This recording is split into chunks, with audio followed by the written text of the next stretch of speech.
GCC Olayan inks a deal with EV-maker Canoo for Saudi Arabia, and Saudi inks landmark agreements with AstraZeneca.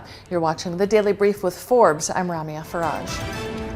EV-maker Canoo has signed an exclusive agreement with Saudi's GCC Olayan for sale, service and distribution of Canoo vehicles in the kingdom.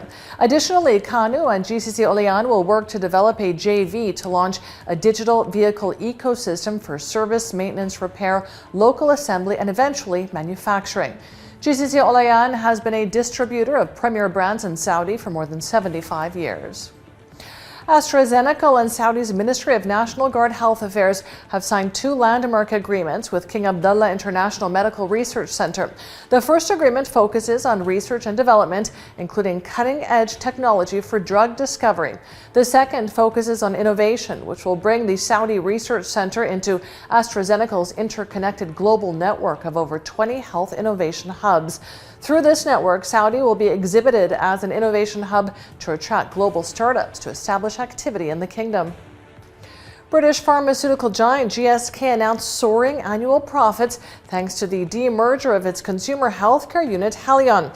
Net profit surged to $18.3 billion last year from $5.42 billion in 2021. GSK posted a gain of $12.45 billion. Its shingles vaccine was a huge earner, generating $947 million in Q4 alone, topping the $921 million in the GSK compiled consensus estimates. Total annual group revenue jumped 19% to $36.1 billion. Exxon Mobil reported record annual profits of $55.7 billion for 2022. In Q4, profits rose 43.7% to $12.8 billion, thanks to higher oil and natural gas prices and better refining margins compared with the year-ago period. The results reflect slightly higher production of oil and natural gas in 2022 that reflected Exxon Mobil's investments prior to the pandemic. Officials say while results clearly benefited from a favorable market, pandemic-era investments provided the energy and products people needed as economies recovered and supplies became tight. India's government unveiled one of its biggest jumps in capital spending in the past decade in its budget for the coming year. Total spending will rise 7.5% to $549.5 billion in the next fiscal year starting on April 1st. Prime Minister Narendra Modi's party, which faces elections in key states this year and has a national vote in 2024, has been under pressure to create jobs in the country of 1.4 billion people.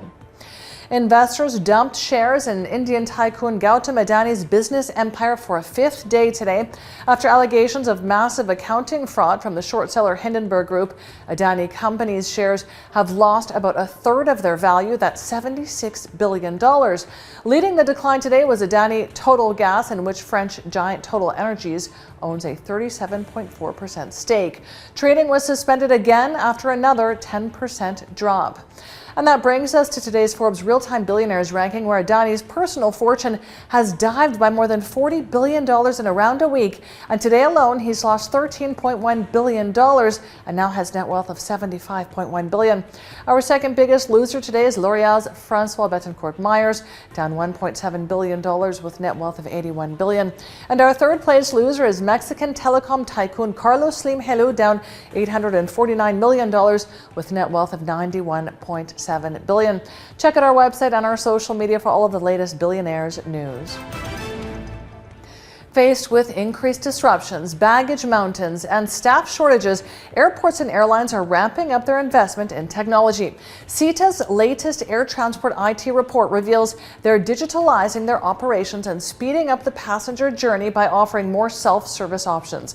96% of airlines and 93% of airports expect their IT spend to stay the same or increase in 2023 compared to 2022. Last year, airline IT spend rose to $37 billion and airport IT spend rose to $6.8 billion. Electric car sales set a new market share record in the EU in 2022. Battery-powered electric cars accounted for 12.1% of new car sales over the year, compared to 9.1% in 2021. That's according to ACEA, the industry group that represents the major Europe-based automobile manufacturers. And Australian authorities have found the radioactive capsule that was lost in the vast outback after nearly a week-long search along a 1,400-kilometer stretch of highway. It's smaller than a coin, but it was discovered when a vehicle traveling at 70 kilometers per hour equipped with specialist detection equipment picked up the radiation. The search team then used portable detection equipment to find the capsule, which was located about 2 meters from the side of the road. I'm Ramia Faraj. This is the Daily Brief. Thanks for watching. See you tomorrow.